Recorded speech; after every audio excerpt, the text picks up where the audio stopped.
Hello everyone welcome छ हजुरहरूलाई आजको मेरो डे 1 मिनी ब्लगमा। साथीहरू म चाहिँ बिहानै लुगासुगा धोएर नानीलाई बाई बाई गर्दै आफ्नो कामतर्फ लागेँ।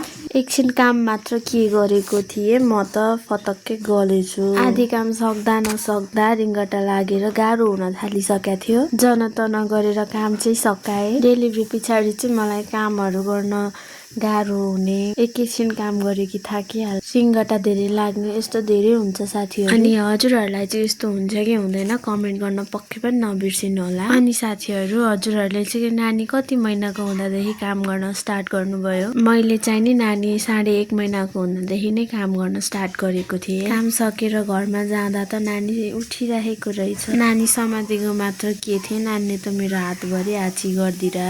अनि साथीहरू मैले चाहिँ नानीको लुगा सुगा फिर्देर फेरि म अर्को कामतर्फ लागेँ। अर्को कामबाट आउँदाखेरि चाहिँ नि नानी सुतिरहेकी रहेछ। आज चाहिँ साथीहरू घाम नलागेको हुनाले नानीलाई तेल पनि लाउन पाएन। मेरो चाहिँ दिनचर्या यसरी नै बित्दैछ। हजुरहरूको चाहिँ के गरेर दिन बित्दैछ कमेन्ट गर्न पक्कै पनि नबिर्सिनु होला। अनि साथीहरू हजुरहरूलाई यदि यो भिडियो मन परेमा like comment share and follow गर्न चाहिँ पक्कै पनि नबिर्सिनु होला। बाई बाई एभ्रिवान, धेरै माया सबैजनालाई।